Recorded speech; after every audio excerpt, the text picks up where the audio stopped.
स्वागत है दोस्तों आपको हमारे YouTube channel the earth career institute में। दोस्तों हिंदी पार्ट 2 में जो है हमने वर्ण और वर्णमाला का जो है टॉपिक लिया है।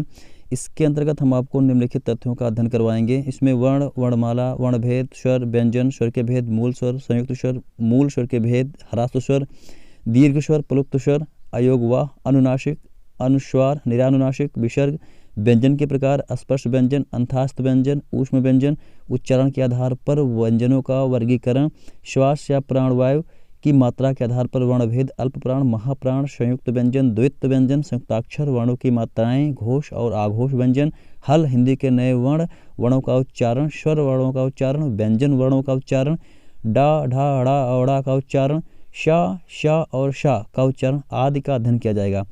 तो आप जो है क्रमशः पॉइंट बाय पॉइंट जो है फिगर देखते रहिए और सुनते रहिए। पहला बिंदु हमारा है वर्ण की परिभाषा। परिभाषा देखते हैं इसकी। वर्ण उस मूल ध्वनि को कहते हैं जिसके खंड या टुकड़े नहीं किए जा सकते, जैसे छोटा, बड़ी, वा, चा, खा इत्यादि। इस प्रकार से अनेक। वर्ण भाषा की सबसे छोटी इकाई है। इसके और खंड नहीं किए जा सकते। उदाहरण द्वारा मूल ध्वनियों को यहाँ स्पष्ट किया जा सकता है। जैसे राम और गया में 4 मूल ध्वनियाँ हैं जिनके खंड नहीं किए जा सकते। रा धन आ धन म धन अ बराबर राम। इसी प्रकार ग धन अ धन य धन आ बराबर गया। इन्हीं अखंड मूल ध्वनियों को वर्ण कहते हैं। हर वर्ण की अपनी लिपि होती है। लिपि को वर्ण संकेत भी कहते हैं। हिंदी में कुल मिलाकर 52 वर्ण हैं। चलिए अगला बिंदु हमारा जो है वो है वर्णमाला। वर्णों के समूह को वर्णमाला कहते हैं। इसे हम ऐसे भी कह सकते हैं, किसी भाषा के समस्त वर्णों के समूह को वर्णमाला कहते हैं। प्रत्येक भाषा की अपनी वर्णमाला होती है। हिंदी में जैसे अ, क, ख, ग, ज्ञ इस प्रकार से, और अंग्रेजी में ABCD तमाम। वर्ण के भेद। हिंदी भाषा में वर्णों के 2 भेद होते हैं। पहला होता है स्वर, दूसरा होता है व्यंजन। अब देखते हैं स्वर क्या होता है।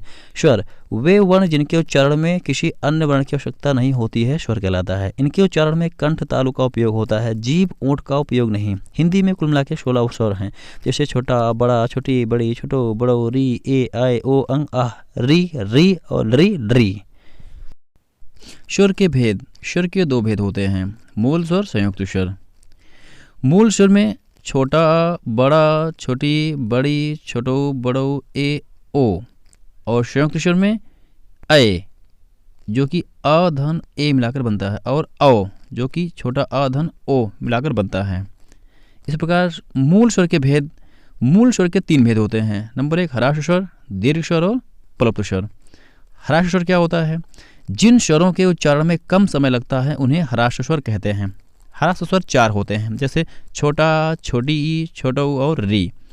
री की मात्रा जो है वो आधे गोले के रूप में नीचे लगाई जाती है।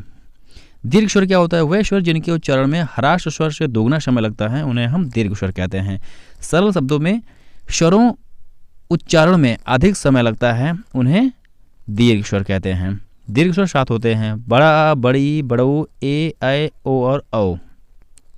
दीर्घ स्वर 2 शब्दों के योग से बनते हैं, जैसे बड़ा आ 2 छोटे आ को मिलाकर बड़ा आ बनता है। इसी प्रकार से बड़ी ई धन ई बराबर बड़ी ई, बड़ऊ ऊ धन ऊ बराबर बड़ऊ, ए आ धन ई बराबर ए, ऐ आ धन ए बराबर ऐ, ओ छोटा धन छोटो बराबर ओ, औ छोटा धन ओ बराबर औ।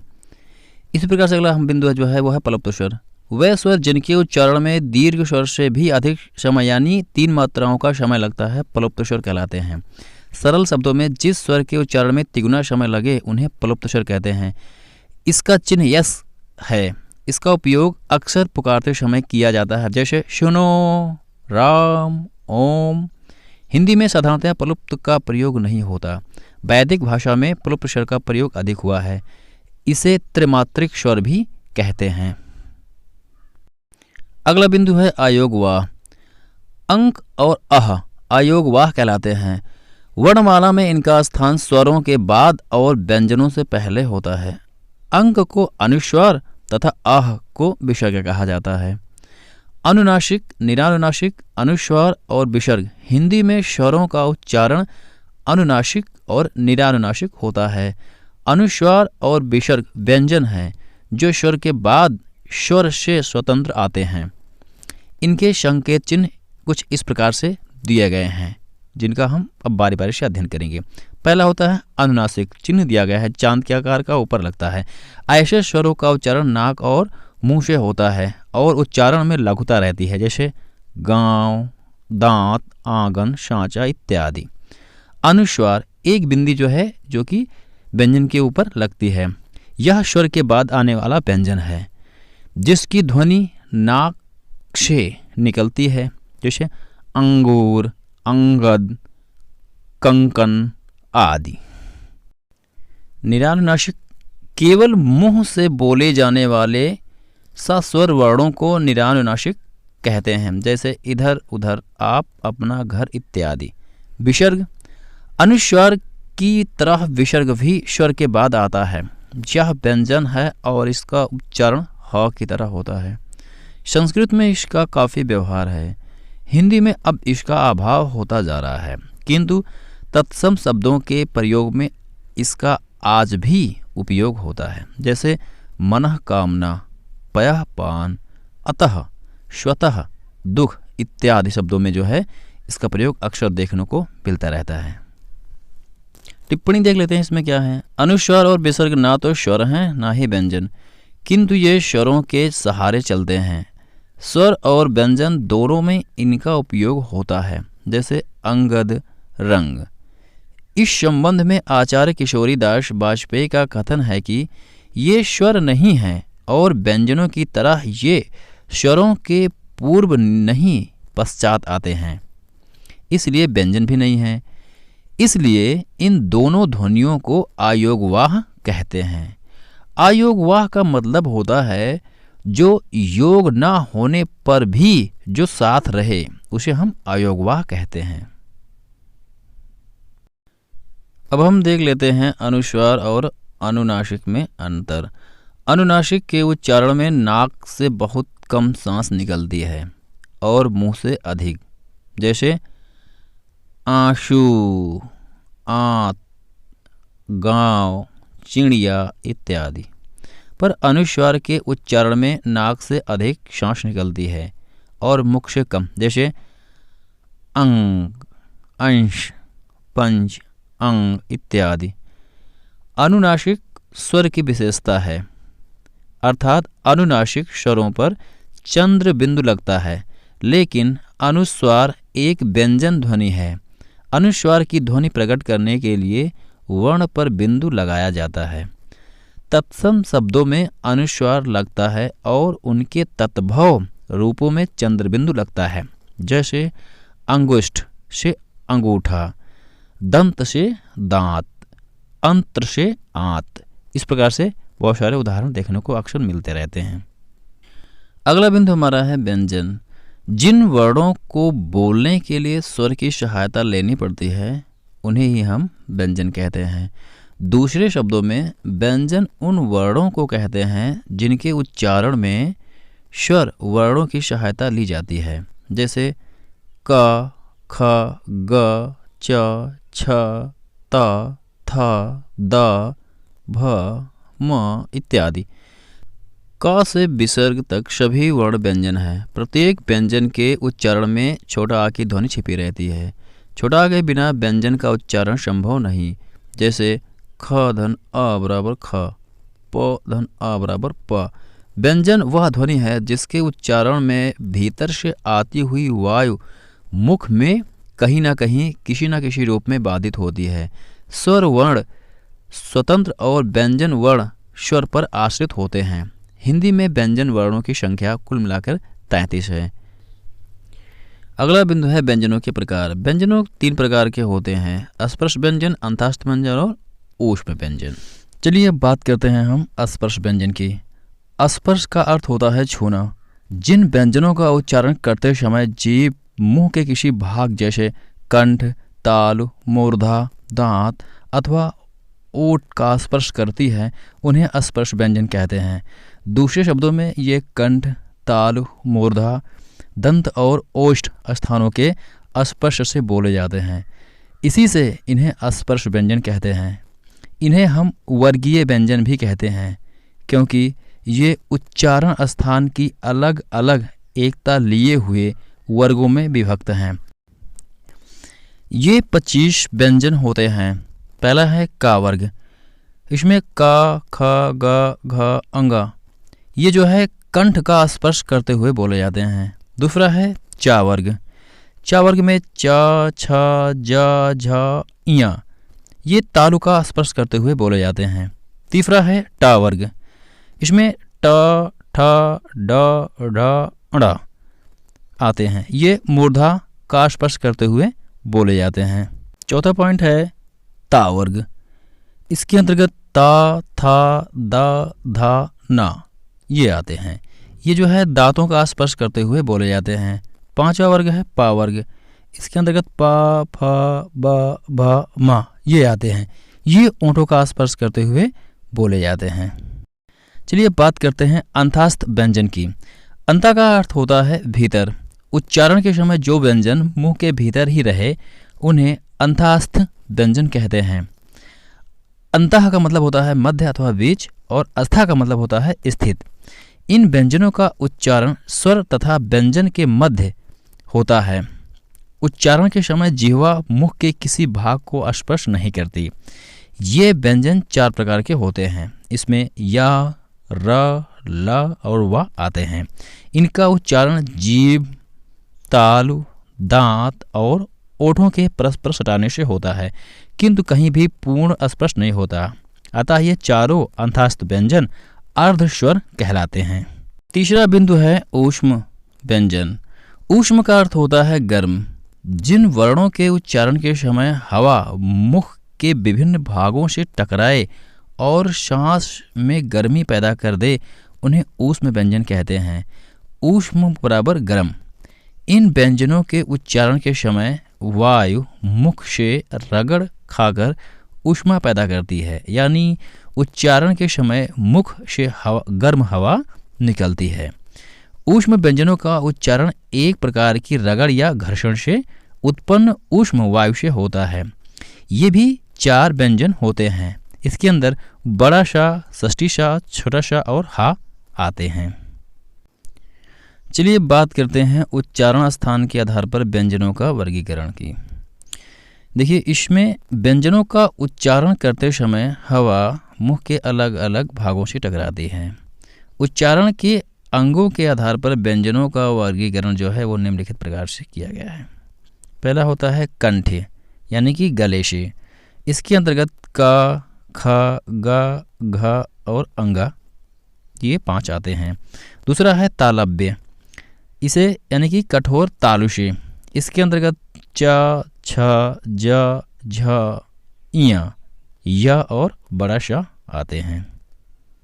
तीसरा है मूर्धन्य, यानी कठोर तालु के अगले भाग से।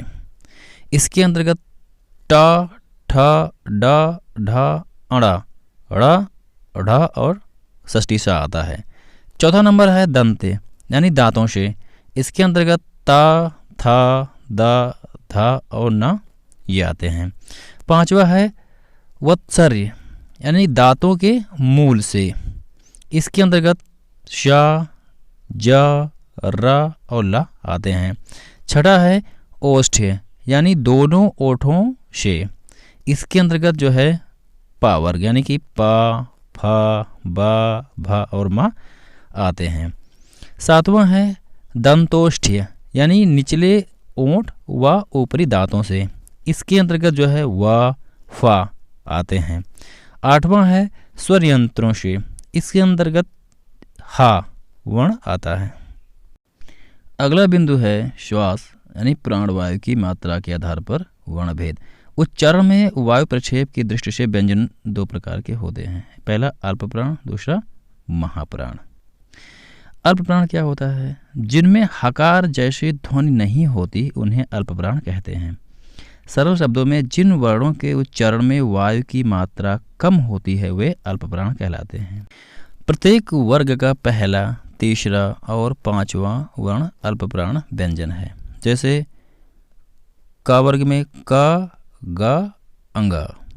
च वर्ग में च, ज, इया। ट वर्ग में ट, डा और आड़ा। ता वर्ग में ता, दा और ना। इसी प्रकार पा वर्ग में प, ब और मा।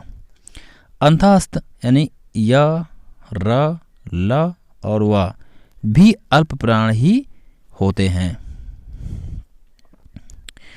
अब हम बात करते हैं महाप्राण की, जिनके उच्चारण में हकार जैसे ध्वनि विशेष रूप से रहती है और श्वास अधिक मात्रा में निकलती है, उन्हें महाप्राण कहते हैं।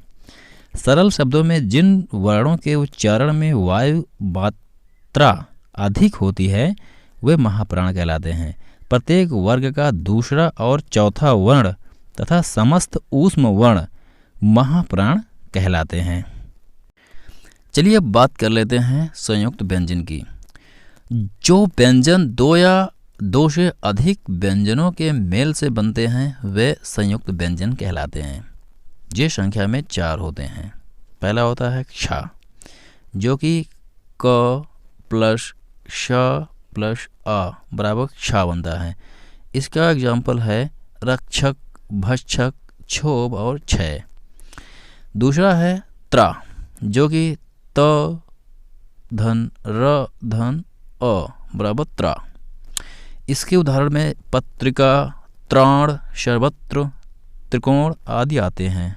तीसरा है ज्ञा, जो कि ज धन इय धन अ बराबर ज्ञा, जैसे सर्वज्ञ, ज्ञाता, विज्ञान, विज्ञापन आदि।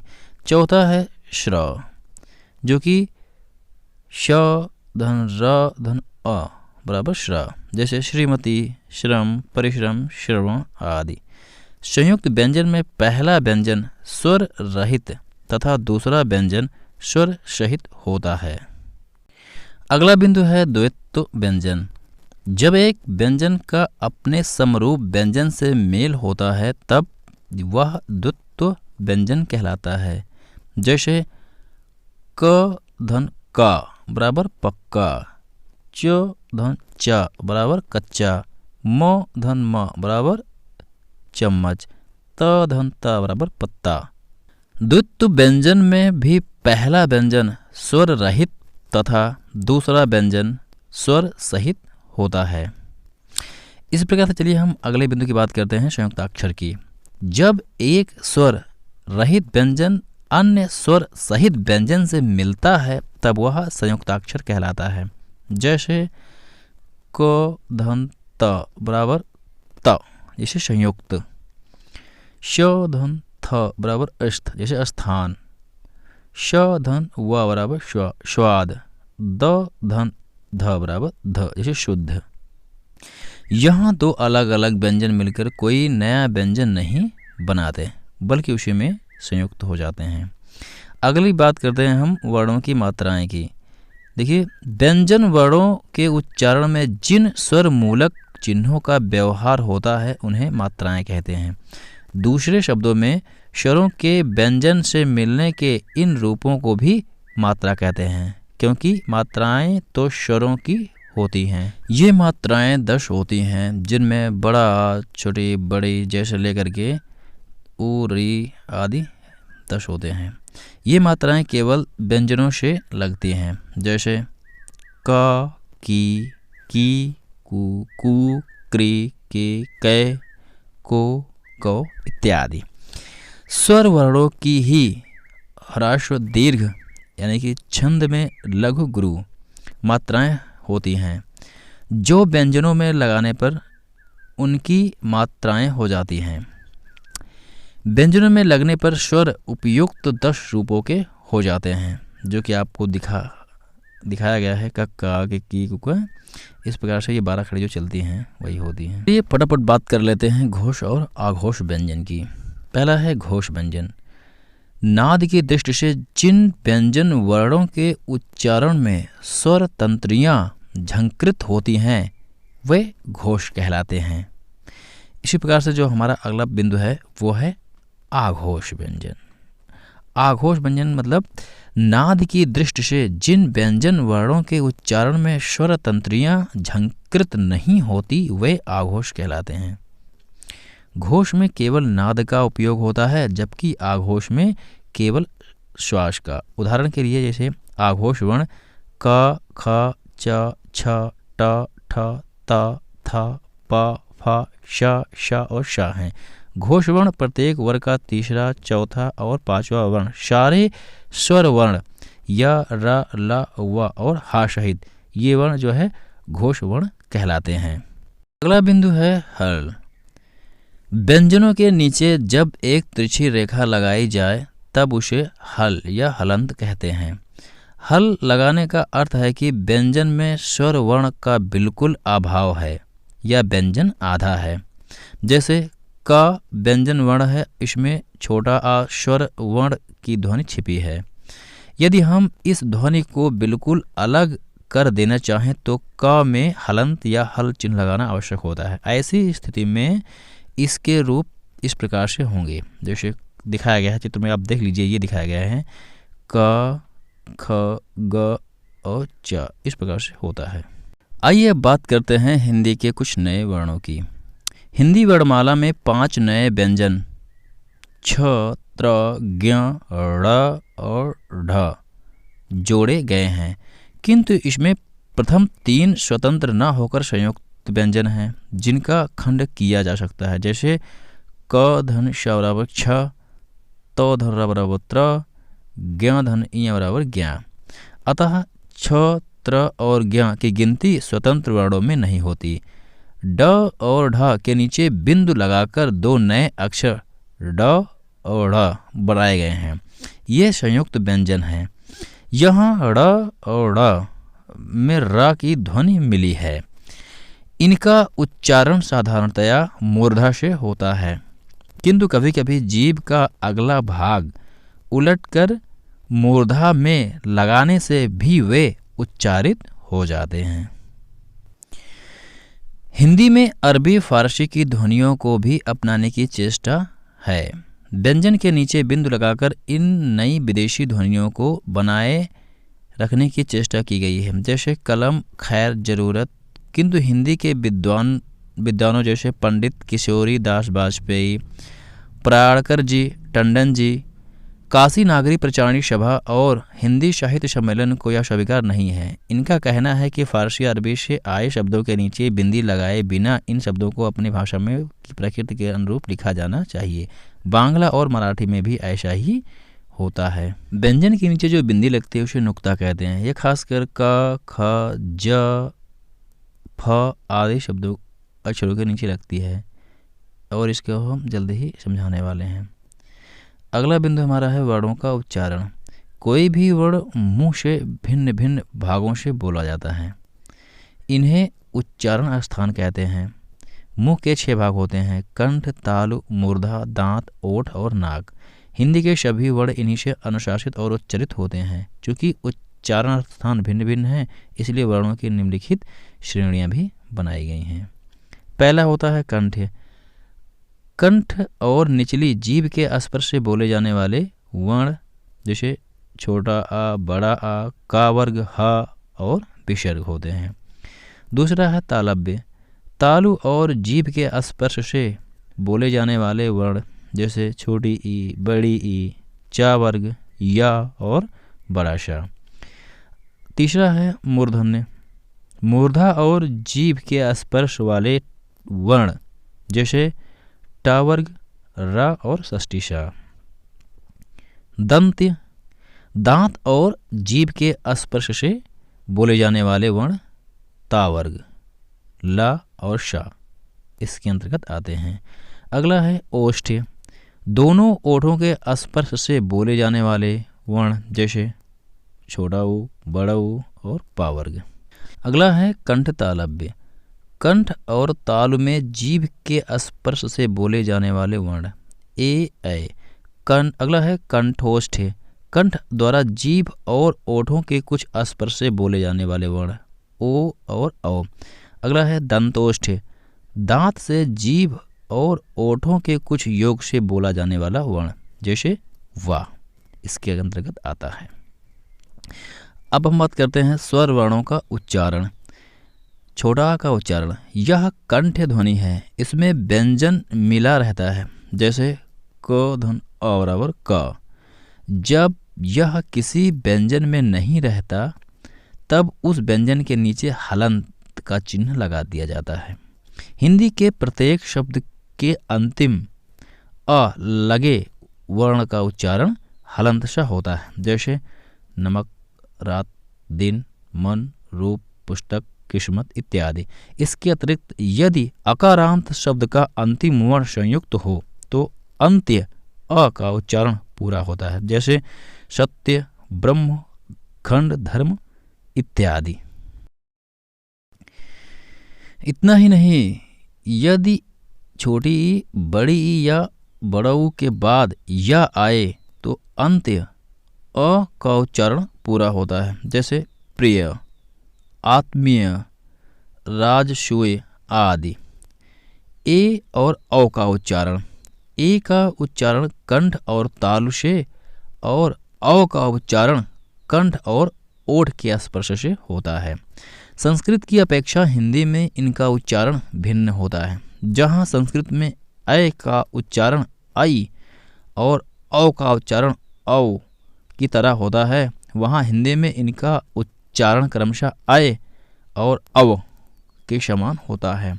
अतएव इन दो स्वरों की ध्वनियाँ संस्कृत में भिन्न भिन्न हैं। जैसे संस्कृत में शाइल को हम शैल यानी कि आई होता है, जबकि हिंदी में ऐसा इसे हम ऐसा या जिस जहाँ की आय होता है। इसी प्रकार कौतुक को हम कौतुक यानी अव होता है, और कौन कौन यानी कि इसमें अव का उच्चारण आता है। आइए बात कर लेते हैं व्यंजनों के उच्चारण की। इसमें हम वा और बा का उच्चारण अध्ययन करेंगे।